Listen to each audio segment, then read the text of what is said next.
right, so our 13-minute exposure time is up. This is what they look like now.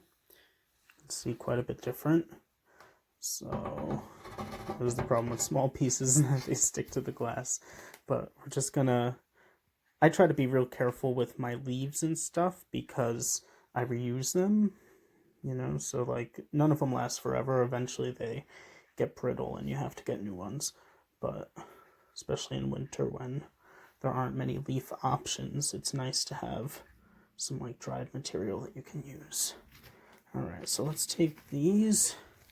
Now over here, this is a pan of just hot water with some of that Solar Fast wash in it that I told you about. They recommend that you use as hot water as you can get. My tap water is pretty hot. It's usually like 130.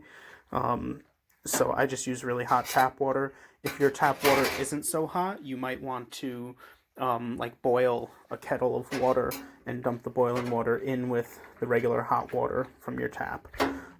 This is just one capful of that Solar Fast wash, because it's a relatively small bin. That's all it needs. So let me get the rest of our prints here, and I'm going to tell you a little bit more about the washing because that's a really important step. You can see I'm using two different kinds of oak leaves here. Some of them are from like red oaks and some of them are from white oaks.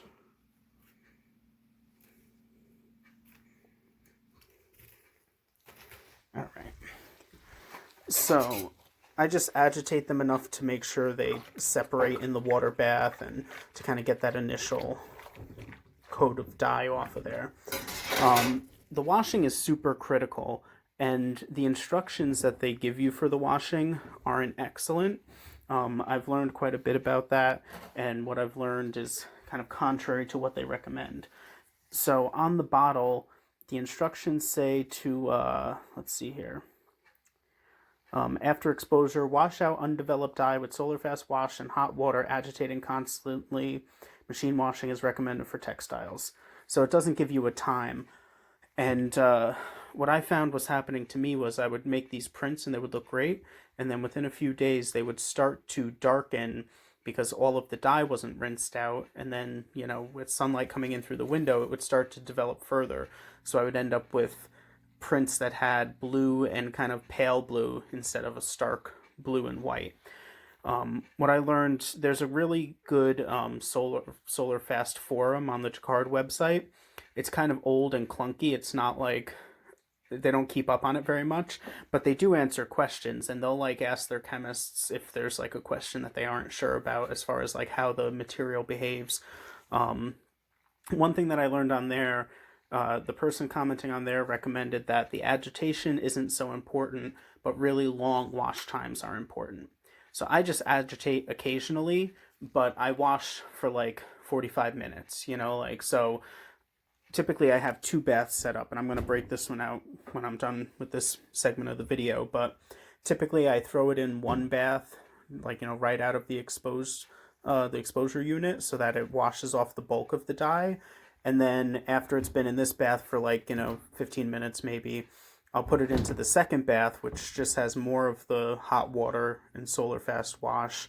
And that's kind of the finishing bath because that should have less residual dye in it.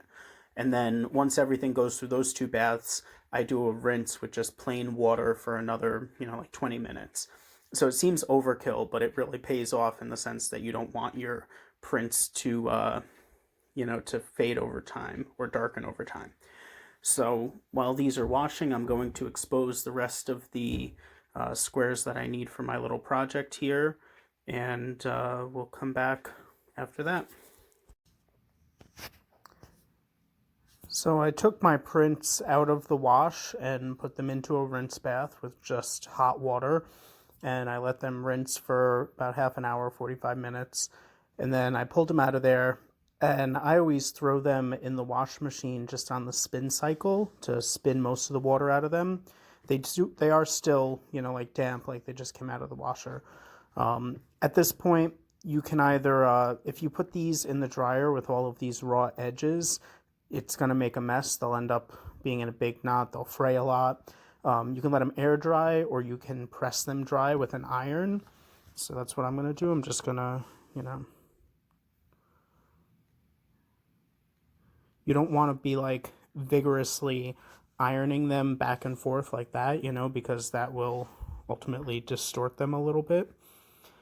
Sometimes I do like to cut them larger than necessary so that I can trim them after they're processed, like doing all of this with the brushing on the dye and then rinsing them and washing them and all of that. That does have the potential to kind of warp them. And if you cut them to exactly the size you need, then you don't really have anywhere to go. If you cut them a little larger and they warp a little bit, you can trim them afterwards. I didn't do that for these because they're just going to get pieced together as squares. I'm not going to like do too much cutting here. But you can see this is the final product. Ta-da. Feel free to ask any questions. I don't know how clear this was. I didn't have a script or anything. This was just kind of me going off the top of my head. So I'm sure I forgot something. Happy to answer that in questions though.